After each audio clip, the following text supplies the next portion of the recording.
MT Novel Story. Kabanata 1841. Supreme Cultivation Secret Author, Mu Fenglai. Bago ako mag-wish, gusto kong malaman ang lokasyon at sitwasyon ng inextinguishable volcano. Inamin ni Haring Chi ang pagkatalo, at sinabi ni Lu Chen nang hindi sinasadya.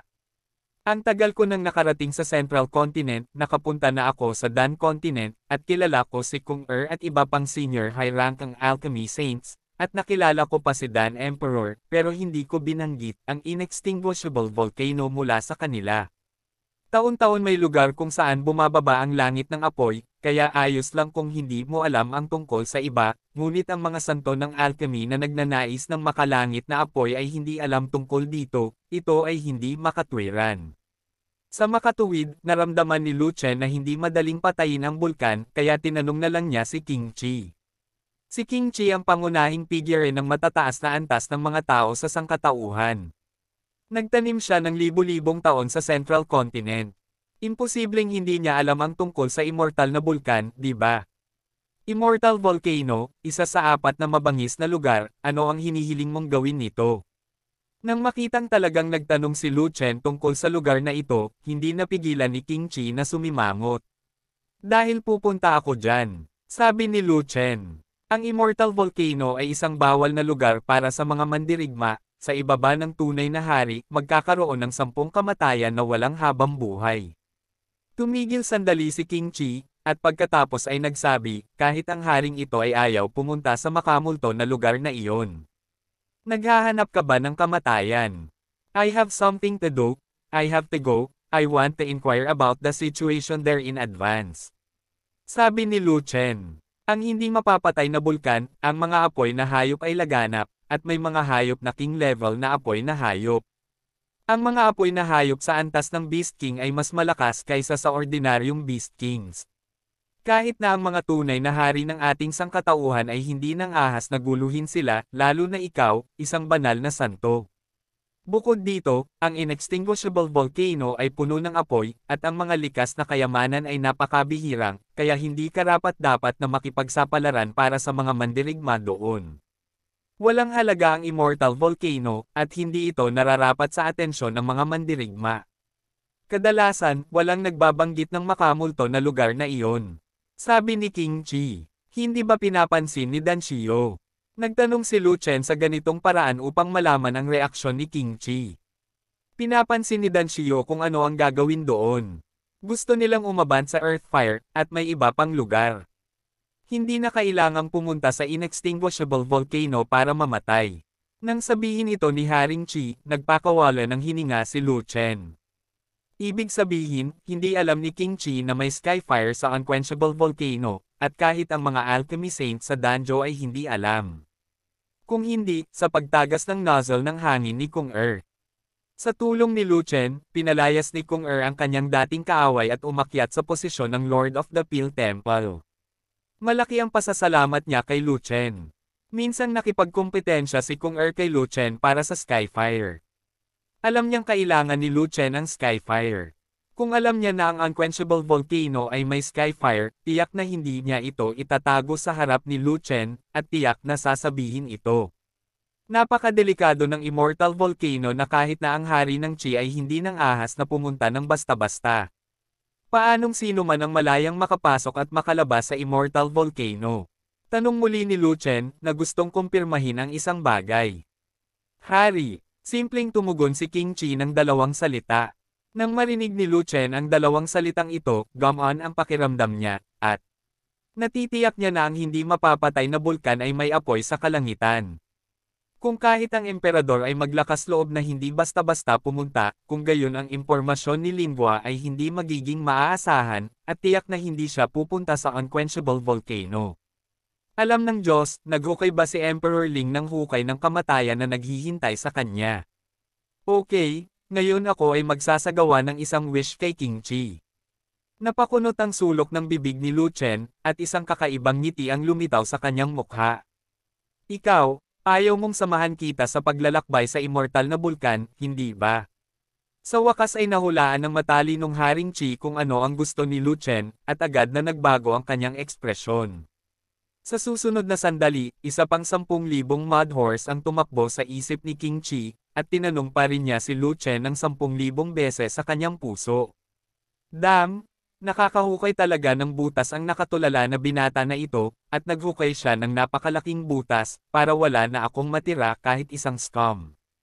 Ang kabayong damo ni King Chi ay hindi pa tapos sa pagtakbo, at hindi pa niya natapos ang pagtatanong sa marquee, at ang mga salitang pinakatakot niyang marinig ay narinig niya. Si King Chi ay matalino, maaari mong hulaan ng tama, at ang junior na ito, umaasa lang na nasa ilalim ng proteksyon ni King Chi, ay ligtas na makapasok sa Immortal Volcano. Sa sandaling iyon, ang sulok ng bibig ni King Chi ay laging kumikibot, at saglit, nagpasya siyang bawiin ang kanyang salita at aminin ang pagkatalo. I'm really afraid of something. Masyadong mapangahas ang batang ito, talagang hiniling niya sa hari na i-escort siya sa inextinguishable volcano, okay lang bang gamitin ang hari bilang bodyguard? Ang tanong, pwede bang hindi ka pumunta sa immortal na bulkan? Ang haring ito ay kabilang sa kahoy, kaya takot siya sa apoy. Hindi bale, ito ang kayang gawin ng haring ito. Kinagat ni King Chi ang kanyang ulo, ngunit nagbago ang kanyang ekspresyon, at naging mas kalmado siyang muli kaysa sa isang aso. Sa kanyang malalaking salita sa harap at ang hari ng mga espiritu sa kanyang tabi, hindi niya talaga masisira ang kanyang pangako, hindi ba? Higit pa, siya ang Super True King, isa sa mga matataas na antas ng core ng sangkatauhan, kaya kailangan niyang harapin. Salamat King Chi. Tuwang-tuwa si Lu Chen, at mabilis siyang nagpasalamat. Sa kabutihang palad, dumating si Haring Chi sa oras, kung hindi ay hindi niya malalaman kung gaano kadelikado ang inextinguishable volcano. Mas mapalad pa na pumayag si Haring Chi na pumasok sa hukay, kung hindi ay hindi siya maglalakas loob na pumunta sa Immortal Volcano. Patawarin mo ako, ipinapangako kung tutuperin ko ang iyong hiling, at hinding-hindi ko sisirain ang aking pangako. Bahagyang sumulyap si King Chi kay Lu Chen, pagkatapos ay ibinaling niya ang kanyang tingin kay Lin Hua, na may maraming ngiti sa kanyang mukha. Dumating si King Ling sa Zhongzhou saglit. Oras na, naniniwala ako na naka-adapt ako sa aura ng Zhongzhou, ay dun hindi ko alam kung kailan pupunta ang hari ng espiritu sa Zhongzhou City, at ang aking sangkatauhan ay talakayin ng mga alyansa. Kapag bumalik si Lu Chen mula sa inextinguishable volcano, pupunta ako sa Zhongzhou City. Sabi ni Lin Hua, kailan mo gustong pumunta sa Immortal Volcano? Agad na tinanong ni King Chi si Lu Chen. Ngayon, sabi ni Lu Chen. Hindi ngayon, kahit para sa ilang oras sa hinaharap. Umiling si King Chi, at sinabing, ang haring ito ay maraming bagay na dapat gawin pagdating niya rito, ang Tianhuang Academy ay isa lamang sa kanila. Hindi ako nagmamadali, kaya kung hintayin si King Chi na matapos ang usapin. Sabi ni Lu Chen. Dahil alam niyang napakadelikado ng inextinguishable volcano, hindi siya nagmamadaling pumunta. Doon, mayroong isang apoy na hayop na antas ng hari, kung wala ang escort ni Haring Chi, mamamatay siya. Kung gaano kalakas ang apoy na hayop, mas alam niya kaysa sa iba. Tumingin lang sa loob ng Chaos Orb, at malalaman mo ang Firefox na nahulog sa alchemy. Ano man ang katotohanan na ang Firefox ay guman sa alchemy at bihirang gumugol ng oras sa pag-evolve, sa palagay nito ay hindi sapat ang lakas ng pakikipaglaban ng Firefox. Iniurong ng Firefox ang apoy ng hayop, pinagkadalubhasaan ang apoy sa lupa, at naging mas matalas. Sa sandaling nakikipaglaban, kabilang sa parehong antas, walang halimaw na kalaban ng Firefox. Ito ay naiisip na ang hindi mapapatay na bulkan ay puno ng apoy sa lupa, at ang mga apoy na hayop doon ay nakabisado na ang apoy sa lupa. Kung gaano ito kabangges ay maaaring hulaan sa pamamagitan ng paghahambing nito sa Firefox. Gayunpaman, si Lu Chen ay hindi natatakot sa apoy, ngunit ang kapangyarihan ng apoy na halimaw na hari. Ang mga Beastmaster ay may mga ranggo, mas mataas ang ranggo, mas malaki ang kapangyarihan. Kung makatagpo siya ng isang mataas na antas ng hayop na hari, kahit na ayusin niya ang mga buto, maaaring hindi siya makalaban. Hintayin mong maging maayos ang hari. Bahagyang ngumiti si King Chi, at hindi inaasahang sinabi, ngunit, kapag natapos na ng haring ito ang bagay na ito, kailangan mong mabuhay. Ang mga salita ni King Chi, ano ang ibig mong sabihin? Nagulat si Lu Chen. Sa totoo lang, para magpadala ng isang tao sa Tianhuang Academy para magnegosyo, hindi mo na kailangang ipadala ang haring ito, tawagan mo lang ang isa sa mga sumusunod na tunay na hari para lumapit. Hindi direktang tumugon si King Chi kay Lu Chen, ngunit sinabi niya habang tinatanggal ang barya sa kanyang kamay. Ang space ring ay inihagis kay Zuozo na nagnanais ng singsing, ang mga mapagkukunan sa ring ay inilaan ng Zhongzhou City sa Tianhuang Academy. Na-verify ng haring ito ang pagiging tunay ng 100,000 Saint Disciples ng Tianhuang Academy. Sa hinaharap, ikaw ang Tianhuang Academy ay maaaring kumuha ng mga mapagkukunan ng direkta mula sa Zhongzhou City bawat buwan. Kabanata 1842, Supreme Cultivation Secret Author, Mu Fenglai. Salamat King Chi. Tuwang-tuwa si Zuozo at mabilis na kinuha ang space ring. Nang buksan niya ang singsing at nalaman na may mga bundok ng cultivation resources at blue pattern spirit stone sa loob, mas natuwa si Zuozo. Si Zuozo ay mahirap sa buong buhay niya, at biglang nalaman na siya ay napakayaman na halos tumawa siya ng malakas sa kanyang puwet. Kunin ang mga mapagkukunan, ipamahagi ang mga ito ng maayos, at hayaan ang iyong 100,000 na mga alagad na banal na magsanay ng mabilis. Wala nang maraming oras para sa iyo, at magkakaroon ng malaking labanan dito sa lalong madaling panahon. Sa oras na iyon, kung ang lakas ng Tianhuang Academy ay hindi sapat, at nawala ang higit sa kalahati nito sa larangan ng digmaan, mawawalan ito ng suporta ng Zhongzhou City. Talagang sinabi ni King Chi. Ang ating rehiyon ay palaging mapayapa, anong uri ng digmaan ang maaaring magkaroon? Kung mayroon, ito ay isang lugar ng kaguluhan, ngunit ang labanan doon ay hindi makakaapekto sa panig na ito. At saka, kagagaling lang natin sa lupain ng kaguluhan, may nangyari kaya doon. Natigilan si Zuozo. Ito ay hindi isang lugar ng kaguluhan, ngunit ang lugar sa panig ng iyong Haring Kang, nasasalakayin ng mga malalaking kaaway. Huminto si Haring Chi, at pagkatapos ay nagsabi, kung hindi dahil dito, hindi sana ipinadala ng Kang Yuan Pagoda ang haring ito upang harapin ito. Ang aming lugar ay matatagpuan sa malayong katimugang bahagi ng Central Continent. Wala pang kaaway na lumitaw. Hindi ko alam kung saan nanggaling ang kalaban. Naguguluhan pa rin si Zuo. Ayon sa mga ulat mula sa mga taga-Manman, may mga palatandaan ng pag-agos ng hayop sa timog na Forbidden Sea, at maaaring sumalakay ang mga hayop sa dagat mula sa iyong tabi. Naging seryoso ang mukha ni King Chi, at muli niyang sinabi, bukod dito, malaki ang pagbabago ng Beast Tide sa pagkakataong ito. Naghinala ang Zhongzhou City na lumitaw ang isang mataas na ranggo ng Sea Beast King. Walang Super True King na supilan dito. Imposible, mababaw na dagat ang lugar natin, walang lancha, at hindi madaanan ng lancha, bakit pipiliin ng Sea Beast ang panig na ito para salakayin? Dinilat ni Zuozo ang kanyang mga mata, hindi ka panipaniwala, mula noong sinaunang panahon, ang magulong pag-agos ng mga hayop ay palaging napupunta sa dalampasigan ng malalim na tubig, at hindi pa ito narinig na pumasok mula sa mababaw na dagat. Sa katunayan, sa lahat ng oras ang mga sangkawin ng hayop ay palaging pumunta sa silangan o kanluran, at hindi kailanman lumitaw sa timog. Kaya, sa pagkakataong ito, hindi ko na maintindihan ang Zhongzhou City. Ang southern side ay isang mababaw na dagat. Kung ang Beast Tide ay mapupunta sa mababaw na dagat, ito ay walang alinlangan na isang self-defeating advantage. Ano ang pakinabang sa kanila ng mga sea beast na iyon? Either they have brains or have other purposes.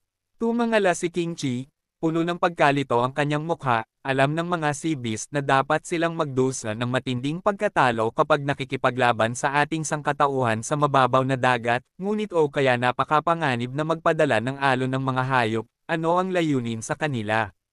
Bukod sa pagkakaroon ng hindi pagkakasundo sa isang taong kinamumuhian ng Diyos, ang haring ito ay talagang hindi maisip ang dahilan. Panipi, sa sandaling bumagsak ang mga salitang ito, hindi sinasadya ni Linbua na tumingin kay Lu Chen, at ang huli ay namula. Ang mga hayop sa dagat at ang lahi ng tao ay mga mortal na kaaway, kaya walang kinalaman dito.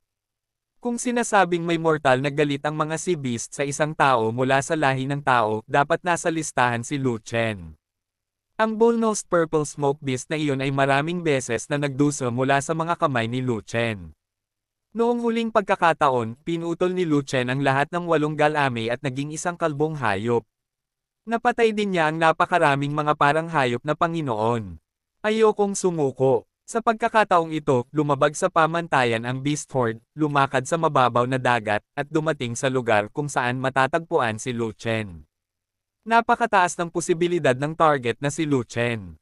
Kung ito ang kaso, kung gayon ang kakayahan ng pag-usisa ng hayop sa dagat ay talagang nakakatakot.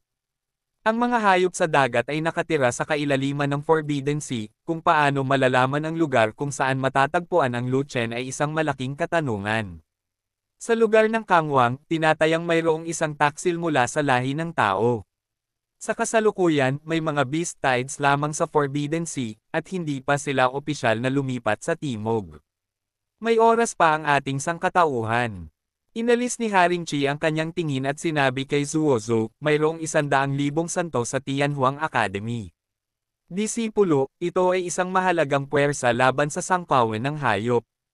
Kailangan mong magmadali upang magsanay at maghanda para sa labanan.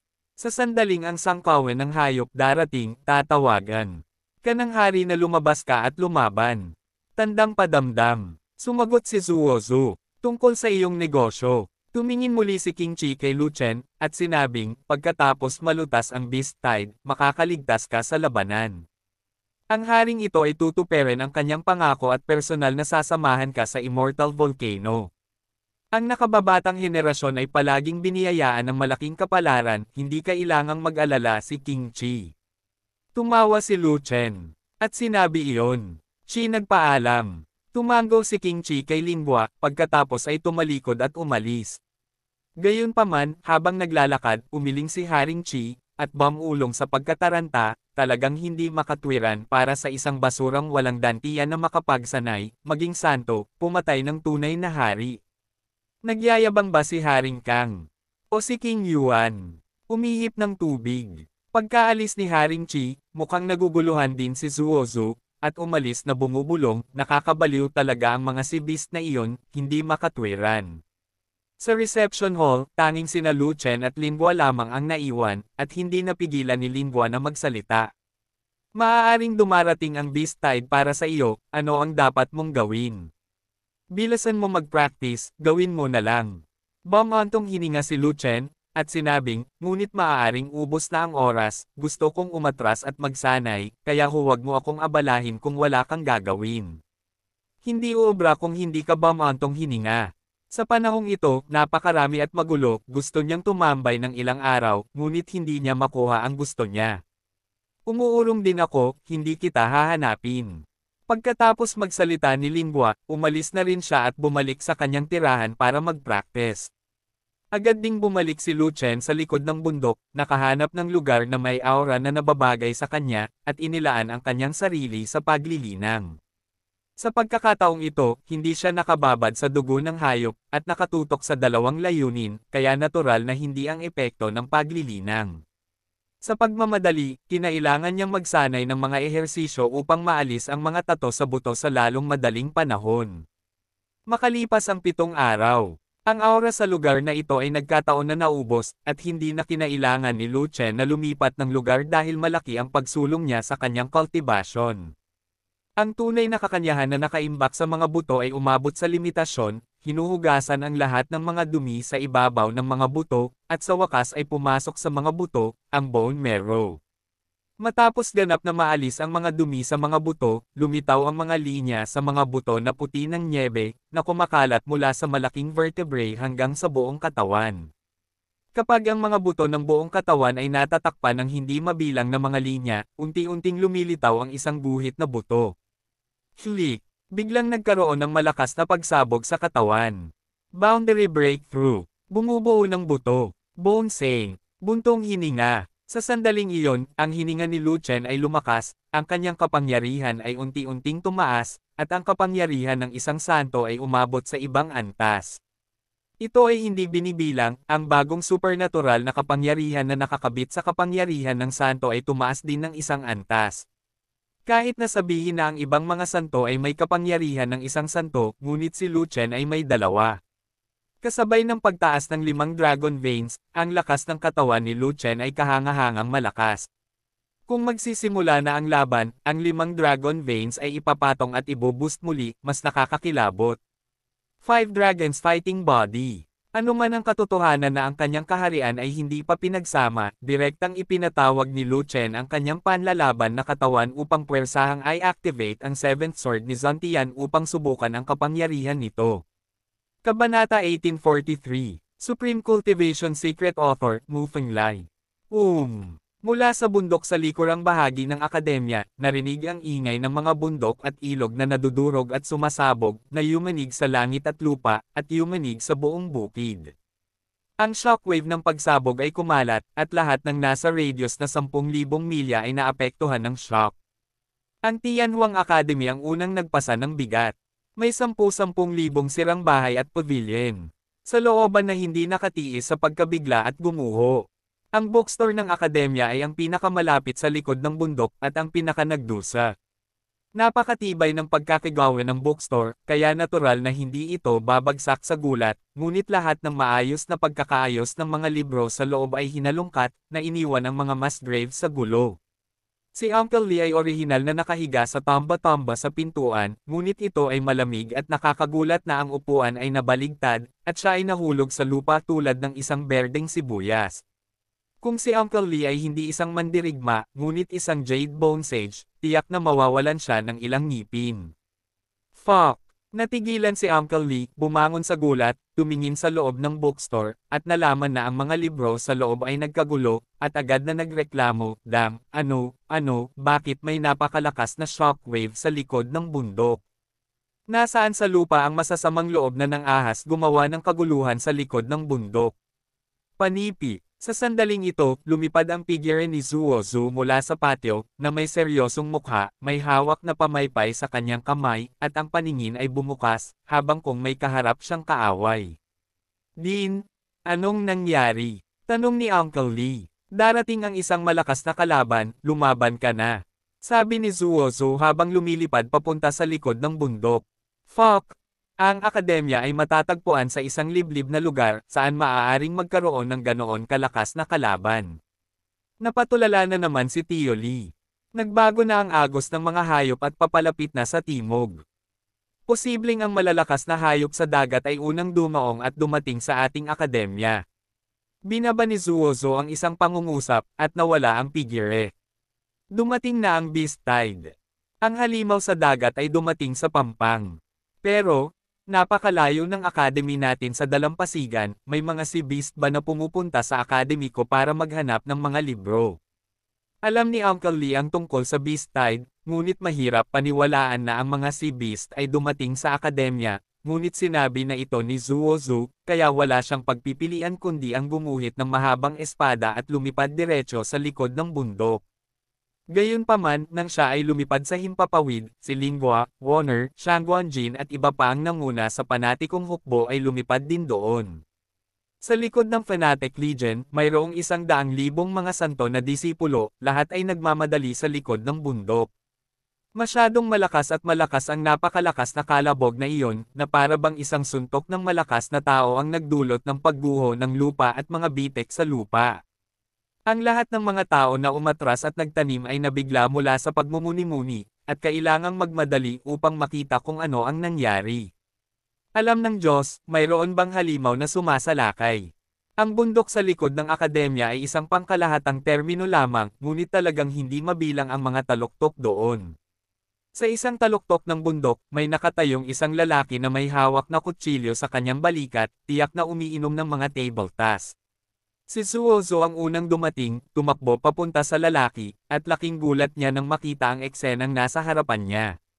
Kaagad pagkatapos, si Uncle Lee, Linghua, Fanatic Legion, at 100,000 sage na disipulo ay sunod-sunod na lumipad, ngunit nang makita nila ang eksena sa unahan, lahat sila ay natigilan at nagulat.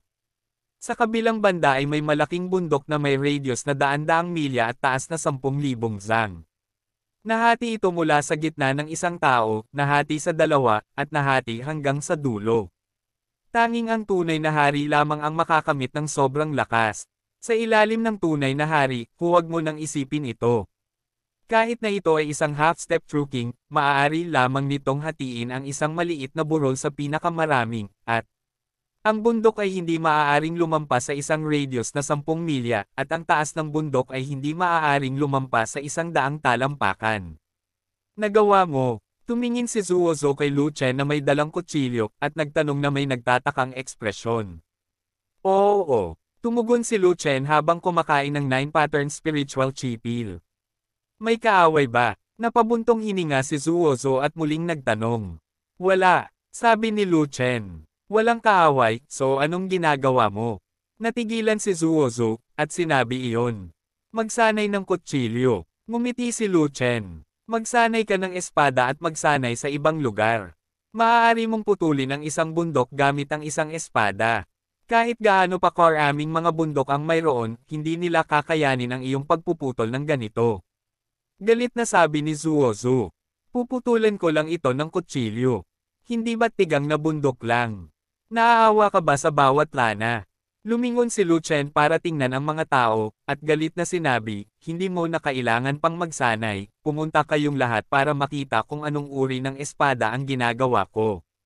Gising na ng kutsilyo mo ang lahat. Akala ng lahat may laban dito, paano ka makakapag-practice? Sabi ni Zuozo. Fuck! Malaking bundok ito, hindi kayang basagin ng santo, ang tunay na hari lang ang makakabasag nito. Idinilat ni Uncle Lee ang kanyang matandang mata, nakatingin sa malaking bundok sa kanyang harapan na nahahati sa dalawa, hindi maalis ang gulat sa kanyang mukha, may kapangyarihan ka raw na patayin ang tunay na hari, ako pa rin, huwag kang maniwala. Maniwala ka ngayon, tiyak na mapapatay mo ang tunay na hari gamit ang kutsilyong ito. Panipi, nakakagulat, ang paghahati ng bundok gamit ang isang kutsilyo, ito ang kapangyarihan ng isang tunay na hari. Kung pupunta tayo upang sirain ang bundok na ito, hindi bababa sa 10,000 katao ang kakailanganin, ngunit magagawa ito ni Senior Brother Lu Chen ng mag-isa. Napakahusay. Naniniwala na ako ngayon, pinatay ni Senior Brother Lu Chen si Haring Ma sa magulong lugar, pinatay talaga. Ito ay hindi tunay na pagpugot ng ulo, maaari ba itong isang peking pagpugot ng ulo? Ibinalik ni Brother Lu Chen ang ulo ni Haring Ma, hindi ang sako. Anyway, ito talaga ang pinakatamang pagpipilian sa buhay para sa akin na sundin si Senior Brother Lu Chen upang manirahan sa Tianhuang Academy. Ang 100,000 matalinong mga disipulo ay hindi maipaliwanag na nasa sabik, at lahat sila ay nakatanggap ng mga papuri. Young Master, congratulations sa pag-aayos ng bone tattoo. Binati ni Warner si Lu Chen nang makita niyang humihinga na si Lu Chen, na tanda ng isang bagong kaharian. Walang dapat I congratulate. I congratulate mo ako kapag naging totoong hari na ako. Bamantong hininga si Lu Chen at sinabi iyon. Ang kaharian ng buong panatikong hukbo ay ang Jade Bone Saint, at siya ang Bone Tattoo Saint, wala talagang dapat ikatuwa. Kapatid, kung gayon kailangan mong magsumikap, subukang maging una upang maging tunay na hari, at maging isang huwaran para sa buong hukbo. Lumapit si Fat Dragon para sumingit, at muling bamantong hininga, lahat tayo ay parang lobo at tigre, lalo na ako, ang anak ng aksidente, kahit anong aksidente ay maaaring mangyari, kung medyo tamad ka, mauuna ako sa iyo. Ikaw, kalimutan ito, walang hindi inaasahang tungkol sa pagiging isang tunay na hari. Panipi. Hindi napigilan ni Lu Chen na matawa, at saka tinitigan si Fei Long, gaano man ka hindi inaasahan, hindi ka makakahanap ng tunay na hari. Panipi, paano kung ganoon talaga ako kagulat? Tumanggi si Fei Long na tanggapin iyon. Pagkatapos ay puputulan ko ito. Sabi ni Lu Chen. Ito ay isang deal. Mabilis na sabi ni Fei Long. Ang patay na kabayo ay mahirap habulin. Tumango si Lu Chen, at pagkatapos ay nagdagdag ng isa pang pangungusap, kung ako ang magiging tunay na hari, una, pagkatapos ay putulin mo ito. Well, nagulat si Fei Long, at nabalisa kaagad, hoy, hey, paano mo hihintayin na mabayaran ang taya bago maglagay ng mga kondisyon? Panipi, dahil ako magsalita ng dahan-dahan. Diretsyong sinampal ni Lu Chen si Fei Long hanggang mamatay. Kung matatalo ako, pwede bang putulin ko ang buhok ko? Biglang lumukat ang mataba na mukha ni Fei Long, na para bang halos parang bitter melon. Okay lang, gupitin mo, sa isang kalbong asno. Ngumiti si Lu Chen. Well, sa mga tuntunin ng paghuhukay ng mga butas, ang distansya sa pagitan niya at ni Lu Chen ay 10,000 malalim na butas. Congrats! Matapos ganap na isara ni Fei Long ang kanyang bibig, dahan daw ang ibinuka ni Lin Hua ang kanyang bibig at malumanay na binati si Lu Chen. Kabanata 1844, Supreme Cultivation Secret Author, Mu Fenglai. Mula nang dumating sa Central Continent, si Lin Hua ay mahigpit na sinusundan si Lu Chen. Ano man ang mortal na mundo o ang underworld, ano man ang kapanganakan o kamatayan, si Lu Chen ay sinasamahan niya, at siya lamang ang nakakaalam ng pinakamabuting lakas sa pakikipaglaban ni Lu Chen. Sa oras na iyon sa magulong lugar, nang bumalik si Lu Chen na hawak ang ulo ni Mawang, alam ni Lin Hua na hindi si Lu Chen ang pumugot nito. Kung sino ang pumatay nito. Hindi na nag-abala pang isipin ito ni Lin Hua. Pagkatapos ng lahat, maraming paraan si Lu Chen. Alam ng Diyos kung paano pinatay ni Lu Chen si Haring Ma. Hindi pa nakita ni Lin Hua ang matandang bulag, at hindi alam ang pag-iral ng matandang bulag, at mahigpit na itinago ni Lu Chen ang sikreto ng matandang bulag. Ngunit ngayong hinati ni Lu Chen ang isang bundok gamit ang isang kutsilyo, talagang taglay niya ang kapangyarihan ng isang tunay na hari. Ang isang mas mahinang tunay na hari ay hindi makatiis sa kutsilyo ni Lu Chen. Bukod dito, nagawa lamang ni Lu Chen na ayusin ang mga tato sa buto, at mayroon na siyang nakakatakot na kapangyarihan sa pakikipaglaban. Mas magiging seryoso kung gumawa si Lu Chen Shio ng mga buto ng jade. Dahil si Lu Chen ang nakatalagang tao ng Spirit Clan, taglay ang lakas ni Lu Chen sa pakikipaglaban, natural na pinarangalan si Lin Hua. Sa makatuwid, talagang nasa sabik si Lin Hua mula sa kaibuturan ng kanyang puso, at taos-pusong binati si Lu Chen. Huwag mahuhuli, huwag tumakbo sa paligid, magnilay at maglinang, at maging isang tunay na hari sa lalong madaling panahon. Tumingin si Lu Chen kay Lin Hua at same time siyang pinasigla. Ang maringal na hari ng Spirit Clan, ang pinakatalentadong tao ng Spirit Clan, ay hindi pa naging tunay na hari na medyo hindi makatwiran. Hindi mo naiintindihan, sa ibaba ng Real King Realm, ang Spirit Race ay mas mabilis kaysa sa Human Race, ngunit bago ang True King Realm, ito ay magiging isang malaking hadlang para sa Spirit Race. Kailangang pag-isahin ng kaharian na ito ang Liuhei, kaya dapat mong maunawaan ang malalim na kahulugan ng Liuhei. Ang lahi ng tao ay may kalamangan, ngunit ito ay lubhang hindi pala kaibigan sa lahi ng espiritu. Sa mga tuntunin ng pag-unawa, ang lahi ng tao ay napakalakas, habang ang ating lahi ng espiritu ay mas mahina. Ang mga matatanda ng ating espiritong angkan ay pawang walang kapantay na pagmamataas, at aabutin ng 10,000 taon, o kahit 10,000 taon, para maging mga tunay na hari.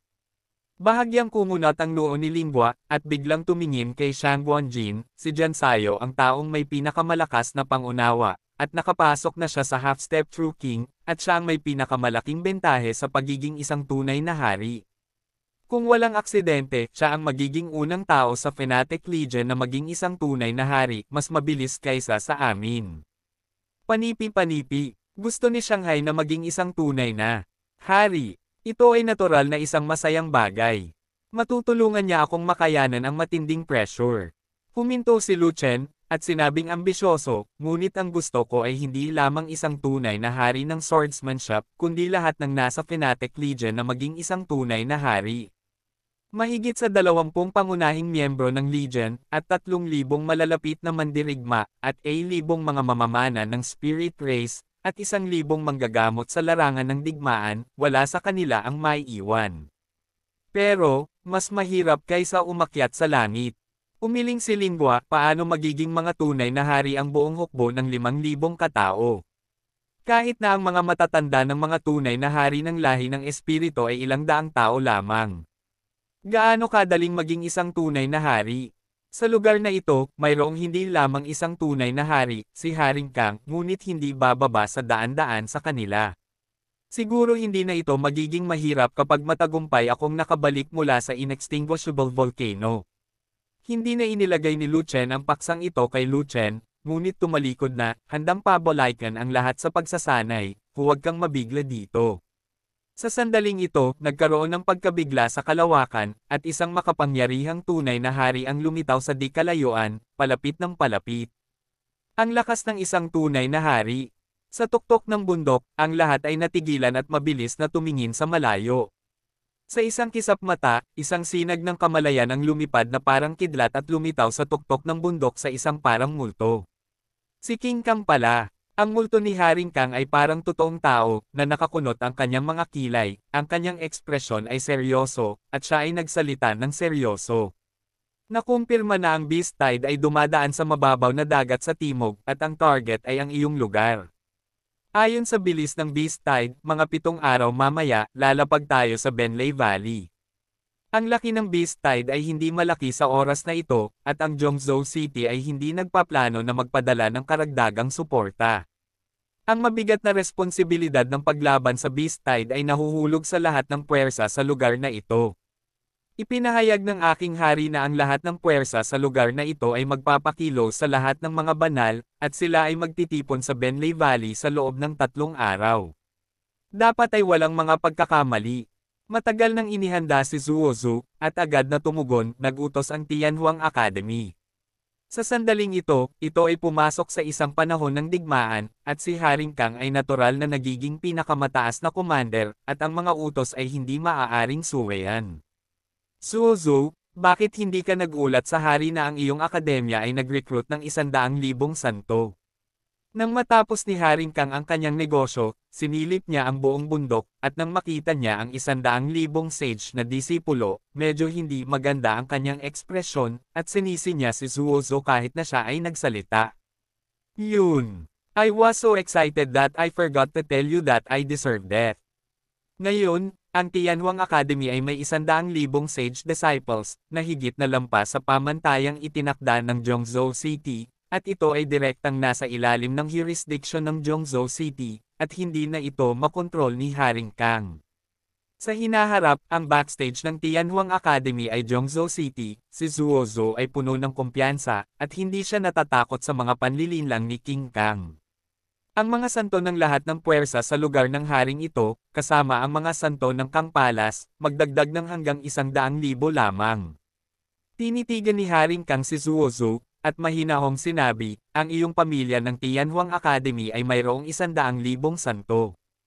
Kung ang Tianhuang Academy ay magbubunga ng isa pang tunay na hari, hindi ba posible na magsimula ng bago? Ang pagiging isang tunay na hari ay mas madaling sabihin kaysa gawin.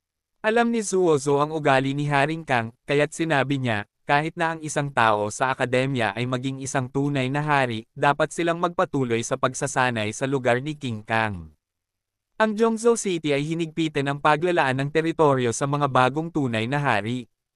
Ang aming akademya ay may walang mapupuntahan, nang lubos akong nalulugod na mayroon kang gayong kamalayan. Tumango si Haring Kang bilang kasiyahan, hanggat ang Tianhuang Academy ay hindi umaalis sa kanyang teritoryo, kahit gaano pa siya aming mga tunay na hari, sila ay palaging nabibilang sa kanyang mga subordinate na puwersa. Kung lilipat ang Tianhuang Academy, mawawalan siya ng malakas na puwersa, at hindi iyon katanggap-tanggap sa kanya. Bagaman ang Zhongzhou City ay naglaan ng mga mapagkukunan sa iyo, ang Kangwang Mansion ay maaari ding magbigay ng karagdagang pondo para sa iyong akademya, upang maibalik ng Tianhuang Academy ang dating kaluwalhatian nito. Nangako si King Kang na manalo kay Zuozu at hayaan ang Tianhuang Academy na sundan siya ng malapitan. Kung ang isang tao mula sa Tianhuang Academy ay magiging isang tunay na hari, hindi siya nag-aalala tungkol doon. Ang aura ng Zhongzhou ay tumataas, at ang pagsikat ng maraming bagong tunay na hari ay hindi mapigilan, at siya ay nag-aalala na hindi sila darating. Anyway, ang teritoryo niya ay panghabang buhay, hanggat hindi siya namamatay, walang makakapalit sa kanya. Salamat King Kang. Tuwang-tuwa si Zuozu, ngunit sa isang kisap mata, nalantad ang kanyang pilistang panig. I wonder kung kailan darating ang pondo ni King Kang. Kapag nagtipon ka sa Benley Valley, hahanapin mo ako. Si Haring Kang ay napakalmado, at tila may malalim na pag-unawa sa karakter ni Zuozu, at hindi siya nagulat nang siya ay nasanay na. Haring Kang, ako ay lubos na naguguluhan tungkol sa isang bagay. Ang baybayin sa aming lugar ay napakahaba. Bakit ang Beast Tide ay piniling dumaong sa Benley Valley? Binago ni Zuozu ang paksa, at sinabing, ang Benley Valley ay ang pinakamalayo na lokasyon, na walang sinuman sa radius na daan-daang milyong milya, ngunit ito ang pinakamalapit na lugar sa akademya. Kabanata 1845. Supreme Cultivation Secret Author, Mu Fenglai. Hindi ko alam, baka may nakasakit sa si Beast King sa academy mo, dahilan para maglunsad ng Beast Tide ang si Beast King, at baka pumunta sila sa academy mo para mag-higanti. Ngunit tungkol sa tanong ni Zuozo, si Haring Kang ay natarante rin, at gumawa pa ng walang base ang mga hula. Bilang pinakamataas na commanding officer sa lugar na ito, natural na mayroong maraming impormasyon si King Kang tungkol sa Beast Horde, ngunit kung bakit hindi dumaong ang Beast Horde sa baybayin ng maraming tao, ngunit pinili niya ang isang lugar na hindi nakakahiya, siya hindi talaga alam. Biro lang, hindi lumalabas sa dagat ang si Beast King, kaya wala siyang pagkakataong masaktan siya. Umiling si Zuozo, at muling sinabi, kahit na lumitaw ang si Beast King, sino ang maglalakas loob na saktan ito? Walang sino man sa aking akademya ang may ganitong kakayahan, maliban kong. Habang sinasabi niya iyon, biglang tumingin si Zuozo. Lu Chen, maliban na lang kung ikaw. Hindi ako. Tahimik na itinanggi ito ni Lu Chen. Kung ikaw yan, di bale umamin ka, walang mananagot sayo. Tumingin si Haring Kang kay Lu Chen at sinabi iyon. Hindi pa ako nakipag-ugnayan sa si Beast King, kaya wala akong magagawa kung gusto kong masaktan siya. Alam ni Lu Chen na si Haring Kang ay naghuhukay para sa kanya, ngunit hindi siya tumalon, ngunit nakasagot siya ng totoo. Sa katunayan, hindi pa siya nakipag-ugnayan sa hari ng hayop sa dagat, hindi niya nakipaglaban sa hari ng hayop sa dagat. Noong huling beses na natamba ang Octopus King, itinanam ito sa braso ng unicorn ni Xiaoyu, at wala itong kinalaman sa kanya. Sa makatuwid, hindi niya direktang sinaktan ang si Beast King, ngunit sinaktan lamang niya ang Purple Smoke Beast na may malalim na relasyon sa si Beast King. Totoo iyon. Ang Forbidden Sea ay ang teritoryo ng mga hayop sa dagat. Sinaktan mo ang hari ng hayop sa dagat, at hindi ka bumalik na may buhay. Gaya ng sinabi ni Haring Kang, bigla niyang natagpuan ang bundok sa kanyang harapan na nahati sa dalawa, at hindi niya maiwasang paliitin ang kanyang mga mag-aaral, sino ang naghati sa bundok na ito. Haring Chi. Naunang nagsalita si Lu Chen, dahil sa takot na hindi maintindihan ng iba ang sitwasyon at suntukin siya. Hindi mabuting tao si King Kang, kung alam niyang napaka-abnormal ng sword power niya, ano ang gagawin niya sa likod niya. Nandito na naman si King Chi. Sumimangot si King Kang, mali-mali ang kinaroroonan ni King Chi, at hindi madali para sa kanya na makilala siya. Siyempre, alam niyang pumunta si King Chi sa Tianhuang Academy at dinala kay Zuozo ang resources na inilaan ng Zhongzhou City, pero hindi niya inaasahan na bibisita ulit si King Chi sa Tianhuang Academy. Oo, nakita ni Haring Chi na mayroon akong mahusay na kasanayan sa saber. Nagpatuloy si Lu Chen sa pag-edit, hindi mahalaga kung paniwalaan ito ni King Kang o hindi, ang focus ay ang pag-distract kay King Kang. Talagang pinahahalagahan ka ni King Chi. Bahagyang sabi ni Kang Wang, at umalis na nagtatampo. Okay, everyone, pack up your things and go to the Thunder Valley. Pagkaalis ni Haring Kang, sinabi ito ni Zuozo sa lahat. Ilang araw ang kailangan upang pumunta mula sa akademya hanggang sa Thunder Valley. Tanong ni Lu Chen. Malapit lang. Kung mabilis ang biyahe, 2 oras lang. Sabi ni Zuozo. Sinabi ni King Kang na magtitipon tayo sa Benlei Valley sa loob ng 3 araw. Marami tayong oras. Ano ang gagawin natin sa lalong madaling panahon? Idinagdag ni Lu Chen, maaari tayong pumunta muli sa 3 araw, makatipid ng 2 araw, at mas mabuting magsanay ang lahat. Kung ano man ang gusto mo, ikaw ang Commander-in-Chief ng labanan ng Fengwo City, at ikaw ang may huling say. Alam ni Zuozo na kung magsasanay pa siya ng 2 pang araw, hindi siya mapapabuti, ngunit kung gusto ni Lu Chen na lumahok sa mga gawain, ipinasa na lang niya kay Lu Chen ang command ng akademya, at siya ay payapa. Anyway, ang 100,000 Saint Disciples ng akademya ay pawang mga tagahanga ni Lu Chen, at mahusay silang mautusan ni Lu Chen. Hindi sinasabi kung gaano kaganda ang relasyon ni Lu Chen at Zuozo at kung gaano sila nagtitiwala sa isa't isa. Ibinigay ni Zuozo ang kapangyarihan, at kinuha ito ni Lu Chen ng nakangiti. Bumalik na ang lahat sa practice. Bagamat maikli ang 2 araw, konti lang para makapag-ensayo. Hindi na sayang ang oras. Nagsalita si Lu Chen at direktang pinabalik ang mga tao. Gayunpaman, ang mga pangunahing miyembro ng Legion, pati na rin sina Lingua at Warner, ay pinanatili ni Lu Chen.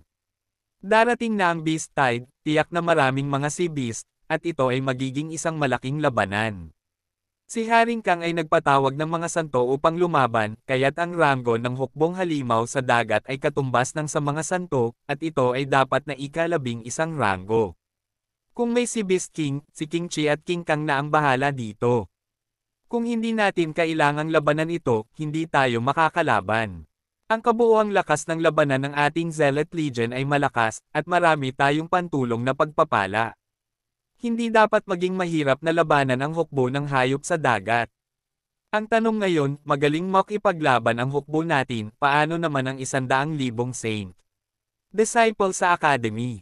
100,000 pantas ang dumating para sa akin at binuhay ang Tianhuang Academy, ngunit mainit pa rin ang kanilang puwitan, ngunit malapit na silang lumaban sa Beast Tide. Ikinalulungkot ko. Nang sabihin ito ni Lu Chen, sinulyapan niya ang lahat, at sinabing, kaya. Sabi ni Fei Long, naiintindihan ko ang sinabi mo. Kung tutuusin, kaya kong tanggapin ang pagkawala, ngunit hindi ko tinatanggap ang labis na pagkawala. Tumango si Lu Chen, at sinabing muli, kaya, gusto kong may bahagi ang ating auxiliary force sa 100,000 Saint Disciples, para mabawasan ang kanilang pagkatalo. Basta magkakasama sila, matutulungan ko sila sa Magic Circle. Si Gao Hai ang unang nagpahayag ng kanyang opinyon. Ayos din ang mga talisman ko. Nagpahayag din ng opinyon si Aishan. Ayos lang ang agency ko. Ganon din ang sinabi ni Slender Tiger. May problema sa shield group ko. Marahas na umiling ang Fat Dragon, at sinabing, mayroon akong mga banal na kalasag sa stock, na makapagbibigay lamang ng proteksyon para sa ating hukbo, at hindi makapagbibigay ng karagdagang 100,000 katao. Mayroon pang 2 araw na natitira, maaari kang mag-cast ng mga kalasag kaagad, gayunpaman, maaari mong i-cast ito sa mga batch. Sabi ni Lu Chen, pupunta ako, hindi ko alam kung gaano katagal upang labanan ang Beast Tide. Kung walang 1,000,000 banal na kalasag, hindi ito magtatagal. Muling, sinabi ni Fei Long, gayunpaman, ang paghahagis ang 1,000,000 kalasag ay labis, at 2 araw ay hindi sapat. Kung gayon maaari kang mag-cast hanggat gusto mo. Pagkatapos magsalita ni Lu Chen, tinanong niya si Xiang Yuli, maaari bang protektahan ng iyong battle wall ang 100,000 disipulo? Ang bilang ng mga pader ng labanan ay limitado rin. Walang problema na protektahan ang ating legion, ngunit hindi sapat na magdagdag ng 100,000 mga disipulo. Sumagot si Yuli. Pagkatapos dagdagan ang battle wall. Mayroon pa akong Wowen Mine, at si Fei Long ay may maraming itim na bakal sa kanyang mga kamay. Sabi ni Lu Chen, Boss, ayos lang ang itim na bakal, ang problema kulang ang akin ni Wowen. Umiling si Yuli at sinabing may mapait na ngiti, ang Wowen or stock sa iyong kamay ay ang backup na material para sa battle wall. Kung ito ay naubos, ang ating hukbo ay mangangailangan ng higit pang battle wall sa hinaharap at wala ng higit pang mga pader ng labanan. Isang araw kapag nasa Tianhuang Academy ako, ayokong makitang maraming pagkalugi ang mga alagad ni Tianhuang. Naubos na ang Wowen Mine. Kailangan ko na lang hanapin mamaya. Hindi out of print. Sumimangot si Lu Chen, at muling nagtanong, gawin ang matematika, ilang battle wall ang kailangan para protektahan ang 100,000 tao. Nag-isip sandali si Yuli, at mabilis na kinakalkula ang bilang upang protektahan ang 100,000 katao, hindi bababa sa 1,000 battle wall. Bibigyan kita ng 2 araw para magtayo ng 2,000 pader ng labanan. Inilabas ni Lu Chen ang isang malaking minahan ng Wowen at inihagis ito sa harap ni Yuli. Kabanata 1846, Supreme Cultivation Secret Author, Mu Fenglai. Ang minahan ng Wowen na ito ay may iba't ibang lapad, ang pinakamalawak ay halos 10 talampakan, at ang haba ay halos 500 talampakan. Ang dami ng buong Wowen Mine ay masasabing napakalaki. Ang Wowen Mine ang pinakamalaking pakinabang ni Lu Chen sa magulong lupain. Noong araw na iyon, sa Wowen Mine sa Chaoteclan, nagsinungaling si Lu Chen kay Lian Jia at pumasok sa minahan sa ilalim ng dahilan ng pagtatae, daan-daang milya sa ilalim ng lupa. Doon ay natagpuan ko ang isang malaking ugat ng Wuhan, ang pinakamalawak na bahagi ay higit sa 100 talampakan, ang pinakamakipot na punto ay 10 talampakan, at ang haba ay kahanga-hanga. Umabot sa 5,000 talampakan. Ang napakalaking ugat ng Wuhan ay talagang ang minahan ng magulang, napakabihirang, sapat na upang bumuo ng isang malaking lungsod. At ang Wuhan Mine na itinapon ni Lu Chen ay hindi lahat, ito ay isang bahagi lamang na naputol mula sa ina, kahit isang ikasampu nito. Ang Wuhan Mine ay masyadong kapaki-pakinabang at napakabihirang, kaya natural na ginagamit ito ni Lu Chen ng matipid at hindi nangangahas na mag-aksaya ng pera.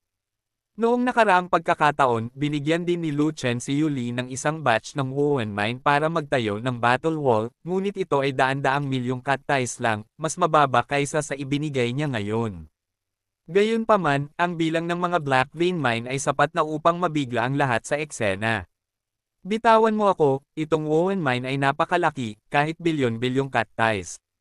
Hindi ba't ang ibig sabihin ay halos maubos na ang minahan ng Wuhan sa minahan na iyon? Nakapagtataka na ang amo pa ang makakakuha ng napakaraming black grain mine. Panipi, napakalaki nitong minahan ng Wuhan, dapat ang mother vein, di ba? Tiyak na mother vein ito ng Wuhan mine. Kinuha ng kapatid ang mother vein, at ang minahan ay maaaring ibasura. Sok-sok, ang daming minahan ng Wuhan, not to mention 2,000 battle walls, 5,000 ang pwedeng itayo. Halika, sa 2 araw, ang pagtatayo ng 2,000 pader ng labanan ay sapat na, at 5,000. Tutulungan ka ng mga kapatid ng buong Legion na itayo ito ng sama-sama, at 10,000 tao ang maaaring itayo. Ang grupong ito ng Core Brothers ay natulala sa Wuhan Mine na ito, lahat sila nagulat, at marami silang napag-usapan. Kuya, maaari mo bang ibigay sa akin ang natitirang Wuhan Mine mula sa battle wall para sa pananaliksik? Mata ko na hinawakan ni Fei Long ang minahan ng Wuhan, at malapit nang umagos ang kanyang laway, magtatayo ako ng ilang kalasag sa lupa at tingnan kung magagamit ang mga ito upang takpan ang langit. Walang problema, kung may extra ka, kunin mo na lang. Kinaway-kaway ni Lu Chen ang kanyang kamay. Boss, ang Wuhan Mine ay lubhang mahalaga. Gamitin mo ang lahat ng ito, at hindi mo ito makukuha kung gusto mong gamitin ito sa ibang pagkakataon. Ang Wuhan Mine ay hindi napakadaling mahanap. Sabi ni Yuli. Ayos lang, hindi ko inilabas lahat, may konti pa akong stock. Well, not much. Konti lang. Konti lang. Anyway, enough na. Binigyan ni Lu Chen si Fei Long ng patagilid na tingin, napakatanga. Ang piraso ng taba ay isang top quality na produkto, hanggat may mga bihirang materyales, ito ay pag-aari ng may-ari na hindi maigalaw ang kanyang mga paa. Ayaw ni Lu Chen na malaman niya na may malaking halaga pa ng Wuhan Mine na nakastock, baka palagi niya itong nasa isip at madalas na lumapit sa kanya para asarin siya. Ang Wuhan ore ay isang materyal na nakabatay sa lupa, na pinakaangkop para sa pagtatayo ng mga gawaing lupa, hindi para sa paghahagis. Kung gagamitin ni Fei Long ang Wuhan Mine para magsaliksik ng mga casting, mainam na magbigay ng maliit na halaga, ngunit hindi ito gagawin ni Lu Chen kung magbibigay siya ng sobra. Ang ugat ng ina ng Wuhan na iyon ay hindi basta-basta masasayang, marami itong gamit, at may malaking plano pa rin si Lu Chen. Halimbawa, bumuo ng isang gumagalaw na kastilyo. Boss, kung gusto talaga nating magtayo ng 2,000 battle wall sa loob ng 2 araw, natatakot ako na kailangan nating gumamit ng grupo ng mga sundalong Legion para tumulong. Kuya, ganoon din ako. Sa loob ng 2 araw, 100,000 banal na kalasag ang ihahagis. Magkabatch man sila, maraming tao ang kakailanganin para tumulong. Sunod-sunod na sinabi ni na Yuli at Fei Long, ang ganoong kahilingan. Pagkatapos ay magpatuloy ka at gumuhit ng mga tao. Kahit na ang buong hukbo ay hindi nagsasanay, kailangan mong tapusin ang bagay na ito. Nang makapagdesisyon si Lu Chen, hindi niya pinansin sina Fei Long at Yuli, at tumingin kay Warner, gaano kalayo ang healing distance ng ating libong field doctors. Itinuro ko sa kanila ang lahat ng antas ng Holy Art of Heavenly Lotus, at halos nalinang na nila ito. Ngayon ang epekto ng banal na sining ay napakalakas, at ang distansya na magagamit nito ay papalayo ng palayo. Huminto si Warner, at pagkatapos ay nagsabi, sa kasalukuyan, ang kanilang healing range ay 10,000 zang. Sa hinaharap, ang kanilang kaharian ay magiging mas mataas at ang kanilang saklaw ay magiging mas malayo pa.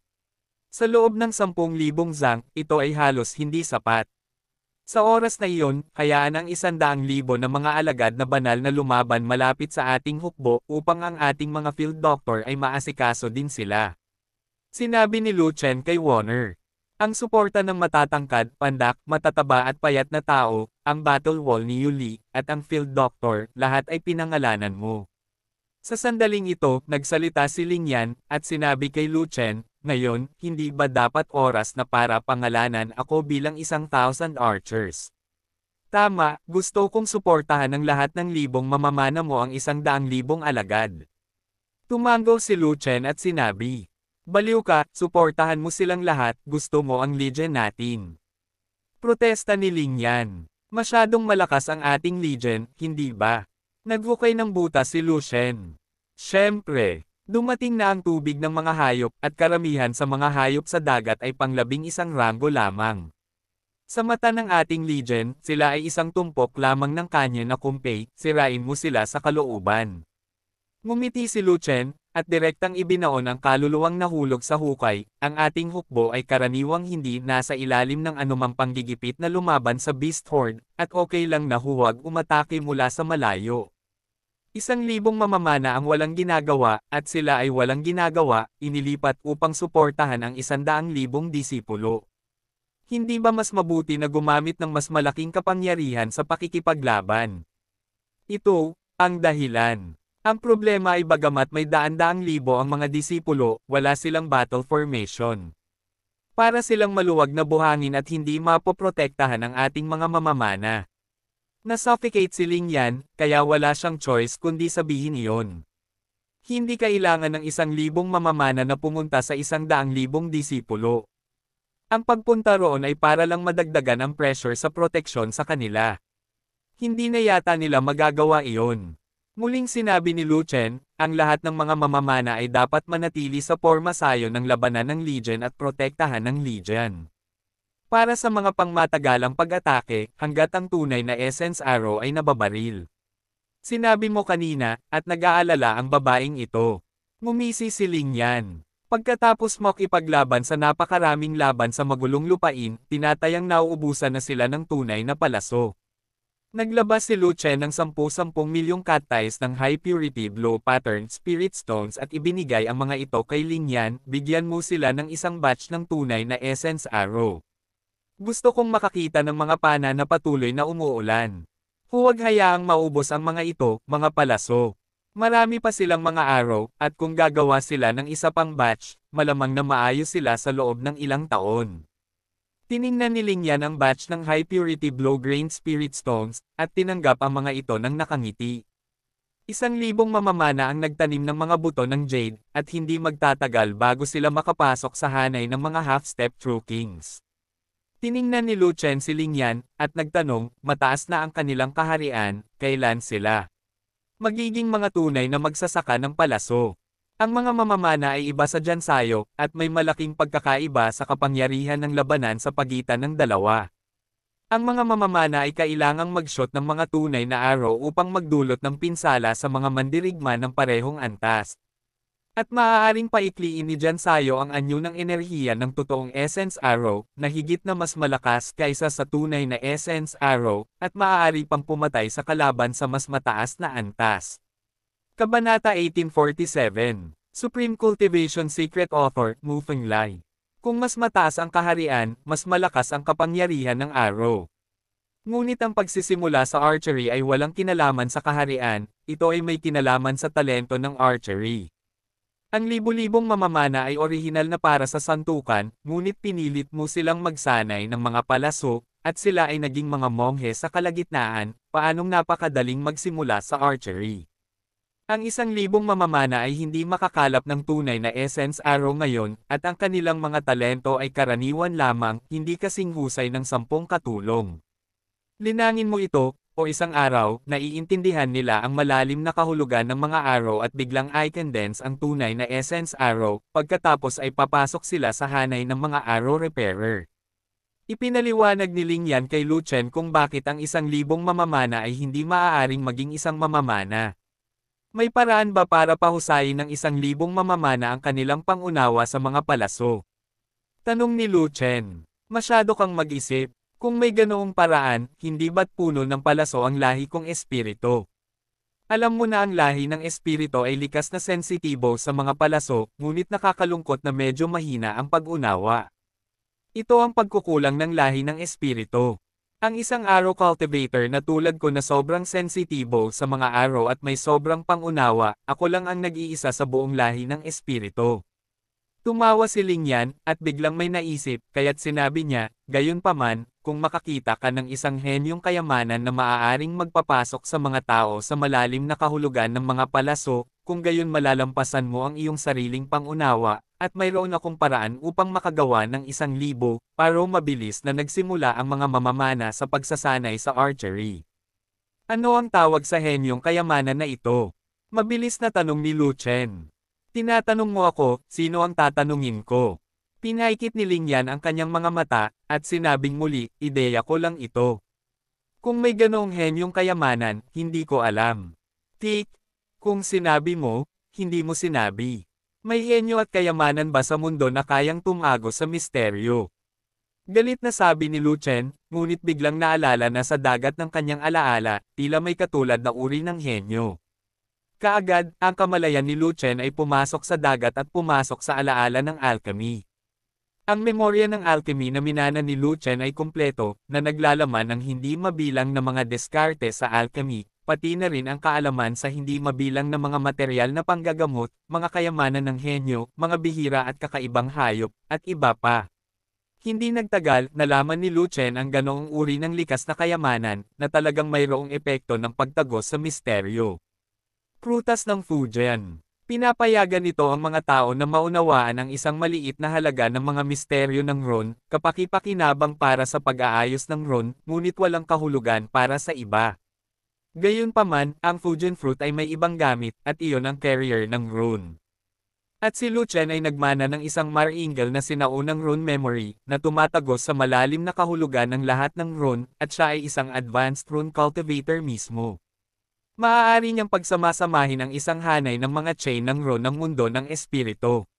Na may malalim na kahulugan ng mga araw mula sa mga rune ng mundo ng espiritu na naglalayong sa mga taong lahi ng espiritu. Ngunit ang ganitong uri ng rune chain na nilikha ni Foxio ay maaari lamang gamitin ni Foxio mismo, at hindi maaaring ipataw sa iba. Maliban kung mayroong isang espesyal na carrier. At ang Fujian fruit ay isang bihira at espesyal na carrier. Gayunpaman, ang Fugengwo ay hindi produkto ng Yuanwo continent, saan ito nanggaling. Walang talaan ng pinagmula ng Fugengwo kahit sa alaala, saan ko ito mahahanap. Umalis mula sa dagat ng kamalayan, hindi na mag-abala si Lu Chen tungkol sa 1,000 archers. Maliban kung mapalad ka at makahanap ng maraming prutas na anting-anting, ang panatikong hukbo ay magkakaroon ng 1,000 higit pang mga arrow. Kung hindi, ang 1,000 mga mamamana ay dapat na linangin ang kanilang mga palaso ng dahan-dahan. Kung maaari silang maging isang mamamana o hindi ay depende sa kanilang pananampalataya. Kapag isang araw, kahit na ang pisikal na tunay na essence arrow ay hindi epektibo laban sa kaaway, at ang 1,000 mamamana ay hindi maaaring maging mga arrow repairer, pagkatapos ay maaari lamang silang lumipat pabalik sa labo-labo na labanan. Pagkatapos, inayos ni Lu Chen ang ilang mga bagay para sa ibang tao, at pagkatapos ay hinayaan ang lahat na bumalik.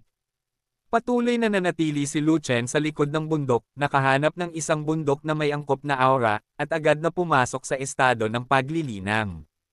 2 araw na lang ang natitira, dapat niyang bilasan ang kanyang pagsasanay at pagsamahin ang kanyang kaharian hanggat maaari. Tungkol naman sa kutsilyong pinagpraktisan ko noon. Kaka-cultivate pa lang niya ng bone tattoos, hindi matatag ang kanyang kaharian, lumulutang ang kanyang lakas, at ang Zontian 7th Saber na kanyang pinakilos ay medyo nag-aatubili, at ang kapangyarihan na ginagawa nito ay hindi malaki, at marami pa ring puwang para sa pagpapabuti.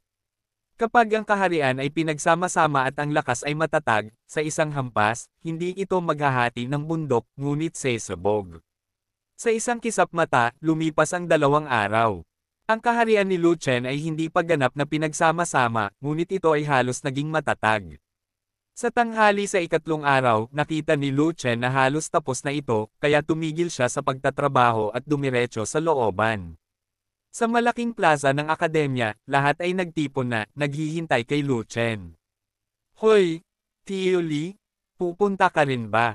Nang makita si Uncle Lee na may hawak na espada at nakatayo sa tabi ni Zuo Zhu, hindi maiwasan ni Lu Chen na magtanong ng kakaiba. Pinatawag ni Haring Kang ang lahat ng mga santo para lumaban. Kung hindi ako pupunta, madali akong mahuhulog sa gulo. Hindi ito makakabuti sa akademya kung ganoon. Walang magawang sabi ni Uncle Lee. Aalis ka, sinong magbabantay sa book pavilion? Tanong ni Lu Chen. Itinuro ni Uncle Lee ang gilid kung saan mayroong isang matandang kagalang-galang na nagngangalang Zuo Nayan.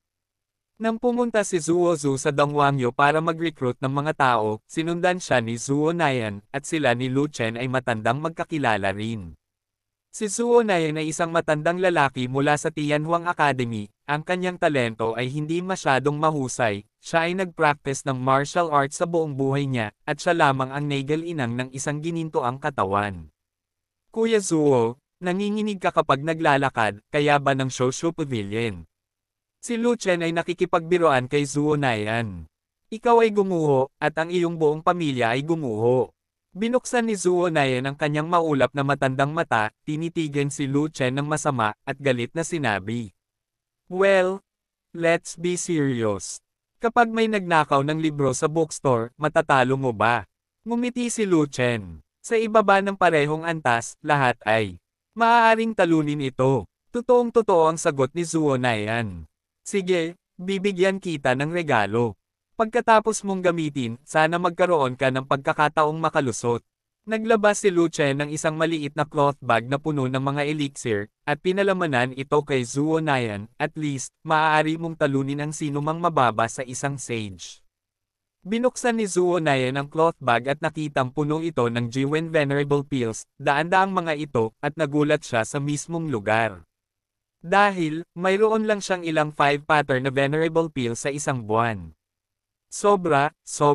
Sa sobrang tuwa ni Zuo Nayan ay hindi sinasadyang napaluha siya, napakabigay mo, ito ang ritmo na pinilit akong maging santo. Ngumiti si Lu Chen at walang sinabi, ang mga Jiwen Zonden na ito ay wala ng silbi, at matagal na silang itinapon sa space ring. Kung ayaw niyang tulungan si Zuo Nayan at hayaan si Zuo Nayan na magkaroon ng kaunting lakas para bantayan ang book pavilion, hindi niya kailanman iisipin ang ganoong bag ng mga table task. Pumunta ka sa Thunder Valley. Sa sandaling ito, umakyat si Zuo Zhu sa kalangitan at nanguna sa unahan. Pinangunahan ni Lu Chen ang panatikong hukbo at 100,000 sage na disipulo sa himpapawid, sumunod kay Zuo Zhu, at direktang lumipad sa timog. Makalipas ang ilang oras, dumating sa kanilang destinasyon ang mga tao mula sa Tianhuang Academy. Ang Benlei Valley ay konektado sa Forbidden Sea, na may tuloy-tuloy na mga bundok sa kaliwa at kanan, at isang lambak na libu-libong milya sa gitna. Malawak ang lambak, halos 100 milya ang layo, at bahagyang mas mababa ang lupain. Bumubuhos ang tubig sa dagat na bumubuo ng lambak sa dagat. Ang kalangitan sa itaas ng lugar na ito ay natatakpan ng madilim na ulap, at ang kidlat ay nagbabadya sa makapal na madilim na ulap. Paminsan-minsan, bumababa ang isang kulog at damapo sa ibabaw ng dagat, nagpasabog ng napakalaking alon na 1,000 talampakan, na ikinagulat ng kalangitan.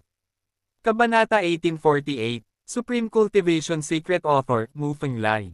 Sa bundok sa kanang bahagi ng Benlei Valley, maraming mandirigma. Sa ilalim ng pagtawag kay Haring Kang, nagtipon dito ang mga santo mula sa iba't ibang puwersa, mga 100,000 katao. Sa kanila, ang Kang Palace ang may pinakamaraming santo, na umaabot sa 10,000. Pangalawa, naroon ang Shuiling Mountain, kung saan mayroong libu-libong mga santo. Para sa ilang iba pang tinatawag na middle forces, may mas kaunting mga santo na maaaring ipadala, na may 1,000 lamang at daan-daang mas mababa. At ang mga santo ng maraming maliliit na puwersa ay higit na kaawa-awa, kasing dami ng 100, kakaunti ng iilan. Gayunpaman, sa itaas ng 100,000 santo, mayroong 2 tunay na hari, ang Haring Kang at Haring Tubig. Si King Kang ay isang veteranong totoong hari, nakamit niya ang isang triad, at malakas ang kanyang kapangyarihan sa pakikipaglaban. Ang hari ng tubig ay ang bagong tunay na hari. Nakamit niya ang isang unyon, at ang kanyang kapangyarihan sa pakikipaglaban ay mahina. At si Water King ang may-ari ng Shuiling Mountain, ang ama ni Shu Ilian, Shu Itong. Sa tulong ng kasalukuyang sitwasyon kung saan ang aura ay tumataas, ang sistema ng tubig ay naging isang tunay na hari, at ito ay sandali lamang, at ngayon ang kaharian ay naging matatag. Sa pagkakataong ito, ang pag-agos ng mga hayop ay lumipat sa timog, na nagmamadali patungo sa lugar na ito, at lahat ng mga santo at higit pa ay nakipaglaban upang labanan, at ang sistema ng tubig ay natural na lalabas sa bundok. Bakit hindi pa dumarating ang Tianhuang Academy? Tumingin si Shuitong sa malayo, ngunit walang kahit isang ibon, kaya tumingin siya kay Haring Kang. Ang haring ito ay nagbigay sa lahat ng mga puwersa ng 3 araw, at ang oras ay hindi pa dumarating, kaya maghintay ng kaunti pa. Bahagyang sumimangot si Haring Kang, medyo hindi nasisiyahan. Matapos matanggap ang kanyang paunawa, hindi nang ahas ang iba't ibang puwersa na magpabeya, at agad na ipinatawag ang kanilang mga tauhan upang umalis. Karamihan sa mga puwersa ay dumating sa Benley Valley sa unang araw, at ang mga puwersang mas malayo ay dumating din sa ikalawang araw. Maging si Shuitong, nakakaalis lang sa kaugalian, ay dumating kinabukasan kasama ang mga disipulo mula sa bundok Shuiling. At bilang pinakamataas na commander sa rehiyon, pinangunahan pa niya ang 10,000 santo ng maaga upang gumawa ng mga kaayusan sa Benley Valley ng maaga sa schedule. Ang lahat ng puwersa ay natipon na, ngunit ang Tianhuang Academy ay hindi pa dumarating, at kung hindi siya maiinis, may mga multo sa kanyang puso. Tinanggap ba ng Tianhuang Academy ang 100,000 pantas, naisip na kaya nilang tumayo sa mansyon ni King Kang, at manggahas na pabayaan si Haring Kang. Ngumisi si Shuitong, at agad na binaling ang usapan, itinuro ang daliri sa Tianhuang Academy, hinaila ang nerve line ni Kang Wang. Walang sino man sa Tianhuang Academy ang naging tunay na hari. Kung gusto mong labanan ang mansyon ni Kang Wang, wala kang ganoong lakas. Si King Kang ay isang matandang lalaki, kaya natural na alam niya kung ano ang gustong gawin ni Shuitong nang sabihin niya ang mga salitang ito, kaya nginisyon niya. Bukod dito, sinabi na ni Zuo Zhu na ang isang tao mula sa Tianhuang Academy ay magiging isang tunay na hari sa hinaharap, at hindi niya lilipat ang akademya para magsimula ng bago. Ang madulas na lalaking iyon mula sa Zuo Zhu, na mahilig sa pera tulad ng kanyang buhay, ay nagsasalita ng walang kaparerikon, maglakas loob na maniwala ang hari. Ang sistema ng tubig ay patuloy na humahamon. Si Zuo Zhu ay hindi mabuting tao, ngunit bihira niyang isipin ang kanyang sarili. Ginagawa niya ang lahat para sa Tianhuang Academy. Mapagkakatiwalaan pa rin siya ng haring ito. Umiling si Haring Kang, at sinabi, ang Tianhuang Academy ay nag-ugat sa lugar na ito mula pa noong sinaunang panahon, at si Zuo Zhu ay hindi gustong ilipat ang akademya, kaya hindi siya makakapagsimula ng bago. Kung wala ka sariling teritoryo, paano mo mapag-uusapan ang pakikipaglaban sa hari? Hinigpitin ng Zhongzhou City ang canonization ng mga teritoryo. Sa pangkalahatan, hindi na magbibigay ng teritoryo ang mga bagong tunay na hari. Walang silbi para kay Zuo Zhu na magsimula ng bago. Nang banggitin ang teritoryo, medyo naging hindi natural ang ekspresyon ni Shuitong, at may bakas pa nga ng pagkayamot sa kanyang mga mata. Dahil, sa sandaling siya ay naging isang tunay na hari, hindi na siya makapaghintay na magtanong sa Zhongzhou City. Gayunpaman, direktang tinanggihan siya ng Zhongzhou City, at binuhusan siya ng malamig na tubig, walang teritoryo, patuloy na ay lakip kay King Kang. Hindi bagay sa akin yan. Tumawa si King Kang, hanggat ang Tianhuang Academy ay patuloy na nakakabit sa kanya, kahit gaano pa karaming mga tunay na hari ang kanyang natamo, lahat ito ay pagmamay-ari ng kanyang kapangyarihan. Kapag dumami na ang mga tunay na hari sa lugar na ito at lumakas ang kanyang kapangyarihan, maglalakas loob siyang humingi ng higit pang benepisyo mula sa Zhongzhou City, at maging karapat-dapat na makapasok sa pinakamataas na ranggo ng sangkatauhan. Nasaan ang Lu Chen na iyon? Nakita ni Shuitong na hindi niya magawang pukawin si Haring Kang, kaya itinuro niya ang daliri kay Lu Chen. Narinig ko na ang batang iyon ay hindi isang tao ng kapayapaan, kung pumutok siya sa tainga ni Zuo Zhu, hindi matitinag ang isip ni Zuo Zhu. Lu Chen. Inilibot ni King Kang ang kanyang mga mata at nakangiting sinabi, ang batang iyon ay talagang hindi mapakali. Kabilang siya sa uri ng weirdo na walang lakas at nanggugulo kung saan-saan. Walang lakas. Sumimangot si Shuitong at sinabing, hindi tama iyan, pinugutan niya ng ulo ang Sanhei True King sa magulong lugar at kumalat ito sa buong rehiyon. Totoo kaya ito? Hindi niya ginawa. Sumulyap si Haring Kang kay Shuitong at lumitaw ang isang ngiti sa gilid ng kanyang bibig. Noong araw na iyon, nandoon ang haring ito, kaya maaaring hindi makita ng haring ito kung may kapangyarihan si Lu Chen na patayin si Ma King. Sa panlabas, seryosong nagsalita si Haring Kang, ngunit sa kanyang puso, sinugod niya ang 10,000 kabayong putik ng damo sa sistema ng tubig.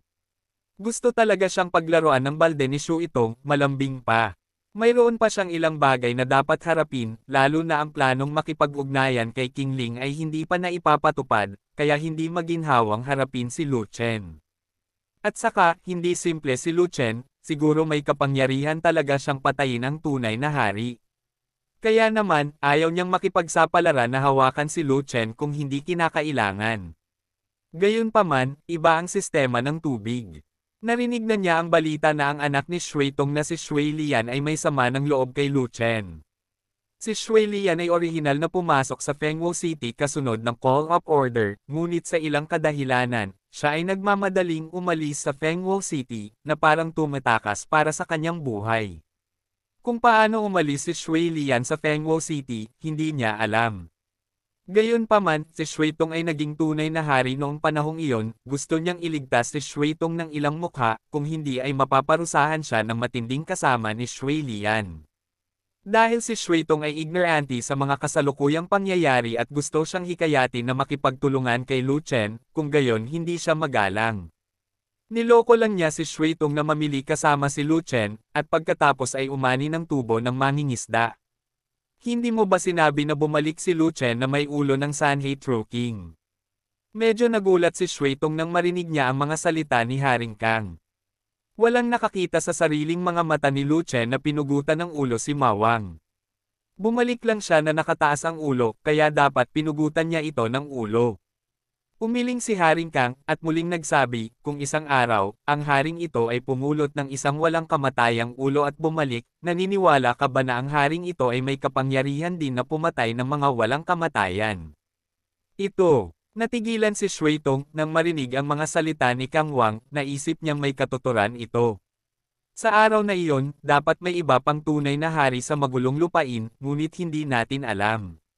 Nanghuhula si King Kang, at nagpatuloy sa pagpapakatanga, sigurado ako, isa pang tunay na hari ang pugutan ng ulo ni Haring Ma, at si Lu Chen ay nagkataong nakakuha ng butas at bumalik na may ulo ng patay upang magpanggap na agresibo. Nakita ko, biglang napagtanto ni Shuitong na hindi niya namalaya na niloloko siya ni Haring Kang. Gayunpaman, si Lu Chen ay hindi hihigit sa isang banal na pantas, ang kanyang kaharian ay masyadong mababa, at ang haring ito ay tamad na tumingin sa kanya. Dinala ni King Kang ang fudge hanggang sa dulo, na nangangahulugang wala siyang interes kay Lu Chen, at medyo nagulat si Shuitong nang marinig niya ang mga salita ni Haring Kang. Walang nakakita sa sariling mga mata ni Lu Chen na pinugutan ng ulo si Ma Wang. Bumalik lang siya na nakataas ang ulo, kaya dapat pinugutan niya ito ng ulo. Umiling si Haring Kang, at sinabing muli, kung isang araw, ang haring ito ay kukuha ng walang kamatayang ulo at babalik. Sa araw na iyon, dapat may iba pang tunay na hari sa magulong lupain, ngunit hindi natin alam. Nanghuhula si King Kang, at nagpatuloy sa pagpapakatanga, sigurado ako, isa pang tunay na hari ang pugutan ng ulo ni Haring Ma, at si Lu Chen ay nagkataong nakakuha ng butas at bumalik na may ulo ng patay upang magpanggap na agresibo. Nakita ko, biglang napagtanto ni Shuitong na hindi niya namalaya na niloloko siya ni Haring Kang.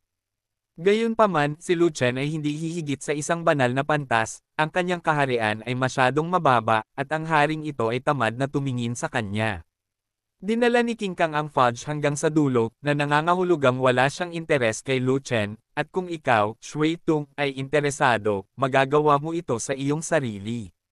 Yeah! Such a low-level fighter, hindi man lang ako nag-abalang tingnan siya. Tumango si Shuitong, nagsasalita ng hindi sinsero. Sa katunayan, ang mga estatistika ng tubig ay naasikaso na, at may pagkakataon na subukan ang kapangyarihang panlaban ni Lu Chen. Kung totoo ang sinabi ni Haring Kang na walang kapangyarihan si Lu Chen na patayin ang tunay na hari, puputulin lang niya ang ulo ni Lu Chen at ilalabas ang galit sa kanyang anak. Sa sandaling ito, 100,000 tropa ang lumipad mula sa malayo. Sa wakas ay dumating na ang mga tao mula sa Tianhuang Academy. Kabanata 1849, Supreme Cultivation Secret Author, Mu Fenglai. 5,000 sundalo ng panatikong hukbo, 100,000 alagad ng mga santo, ang langit ay puno ng mga tao, makapangyarihan at makapangyarihan. Sa ilalim ng patnubay ni Zuozu, ang lahat ng mga tao ng Tianhuang Academy ay sunod-sunod na dumaong sa tagpuan. Sa sandaling lumapag si Zuozu, napalibutan siya ng mga pinuno ng maraming puwersa. Zuozu, ang bastos mo ay nag-recruit ng 100,000 sage nang walang sabi-sabi, kumikita ka ng maraming pera nang nagtatampo. Zuozu, wala kayong makukuha kahit kanino, o makakakuha kayo ng 100,000 tropa, baliw na baliw kayo. Zuozu, napakahirap mo at butas ang pantalon mo, bakit 100,000 santo ang handang tumambay sa iyo? Zuozu, paano mo nalinlang ang 100,000 santo sa laro, pakibahagi sa lahat. Zuozu, marami kang beses na mas maraming santo sa Tianhuang Academy kaysa sa Kangwang Palace, handa ka na bang lumaban sa Kangwang Palace? Ang mga pinuno ng mga puwersang iyon ay hinayla si Zuozu, nagdaldal ng ligaw na may sigasig. Hoy, galing ka sa bibig mo, mag-ingat ka baka maputol yang dila mo. Si Zuozu ay kalmado tulad ng isang aso, at pagkatapos ay nagsimula siyang manginig, at nagkunwaring agresibo sa publiko, hindi ba ninyo alam na ang Tianhuang Academy ay may magandang pamana? Hindi ba ninyo alam na ang kagandahan ng aking Zuozu ay umabot sa level 10,000? Hindi mo ba alam na maraming mga santo sa Central Continent na sumasamba sa akin at nananabik sa Tianhuang Academy?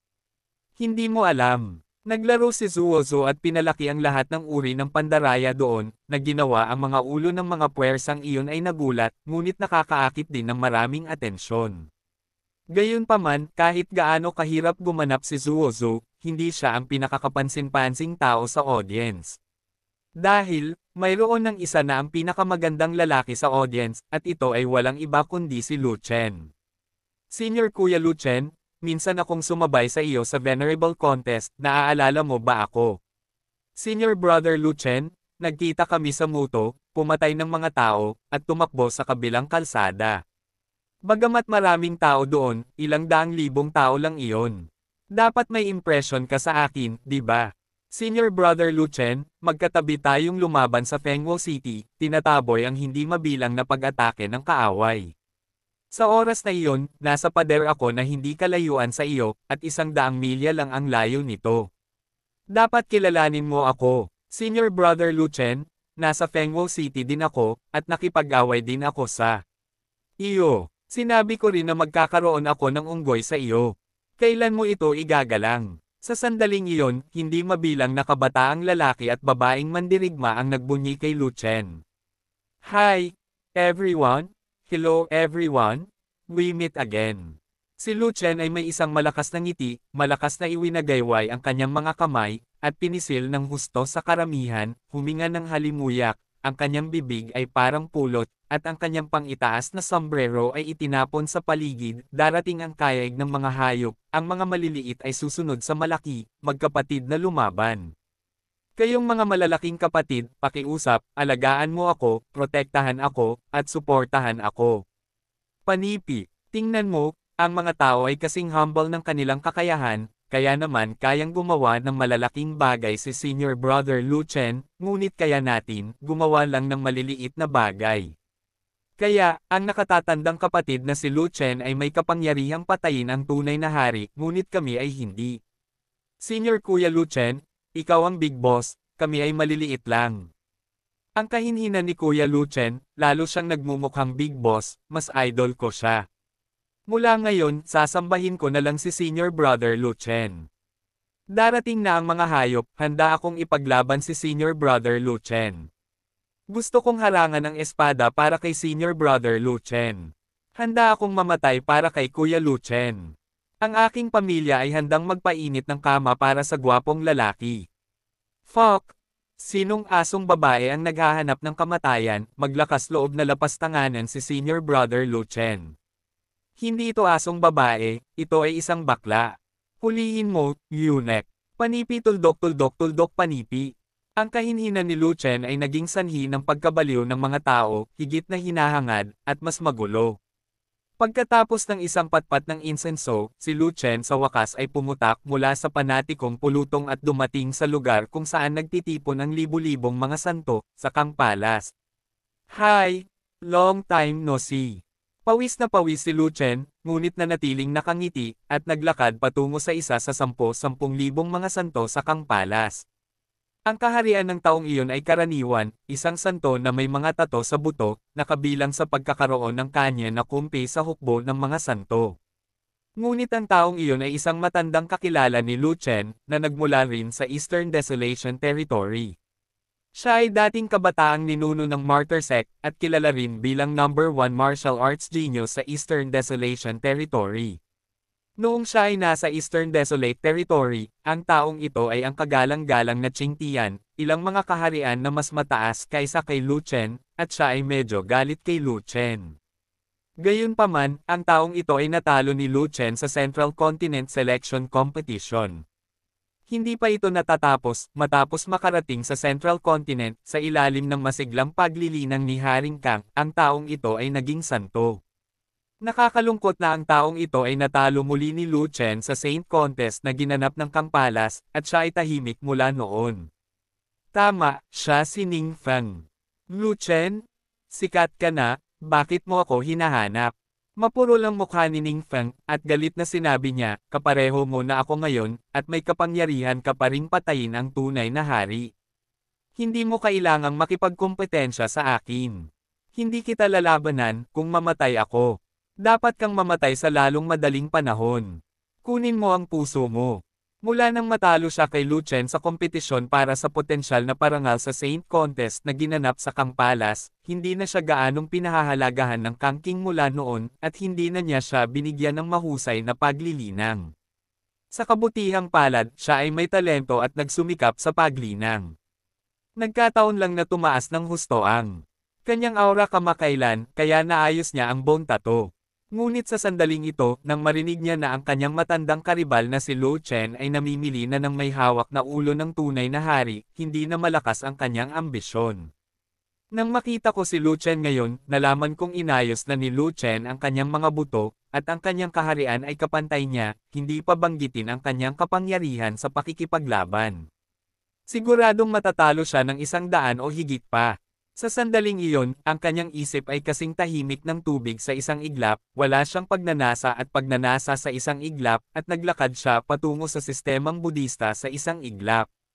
Naku, mali ang intindi mo, hindi ako dumating para awayin ka, taranta ka. Tumawa si Lu Chen, at muling sinabi, napaka-nostalgic ko. Kapag nakita kita, isang matandang kakilala, gusto kong kumustahin. Talagang wala ako dito para takutin ka. Sa lakas at impluwensya mo ngayon, kailangan mo pa ba akong takutin? Ngunit malamig na sinabi ni Ning Feng, kung dumating ka para magpakitang gilas sa akin, ginawa mo ito at nagtagumpay ka, maaari kang pumunta. Panipi, Uy, bakit ang sukdulan ng iniisip mo?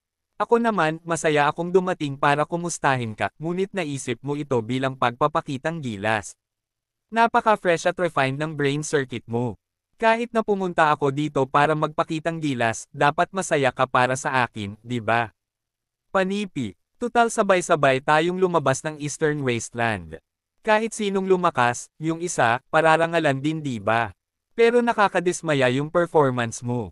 Talagang sobra kong pinahahalagahan ang iyong lakas at minamaliit ang aking tiwala sa iyo. Napabuntong hininga si Lu Chen at sinabi iyon. Nang marinig ang mga salita ni Lu Chen, si Ning Feng, na orihinal na pumasok sa sistemang Budista, ay muntik nang pumasok sa sistema ng Mahika, at sa sobrang galit ay malapit na niyang mabaliw ka. Kuya, ang buong hukbo ay naghihintay sa iyong pag-aayos, ano ang ginagawa mo dito?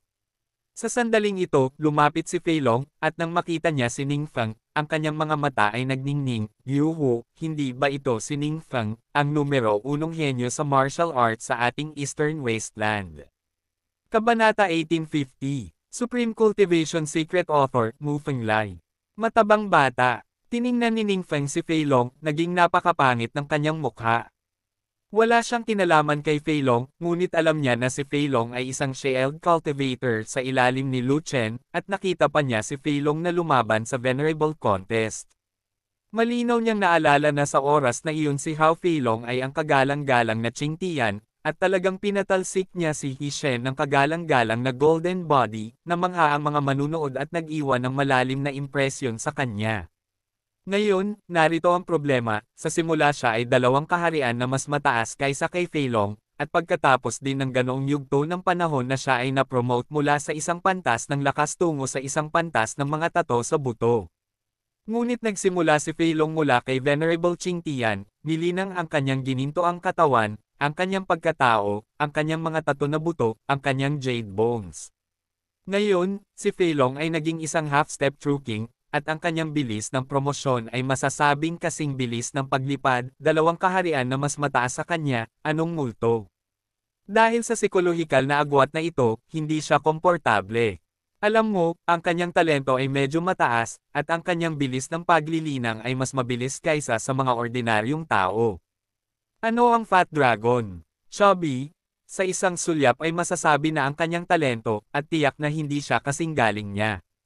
Ganun pa man, mas mabilis pa rin ang cultivation ni Fei Long kaysa sa kanya. Hindi ko talaga alam kung anong uri ng henyo at makamundong kayamanan ang pinakain ni Lu Chen kay Fei Long.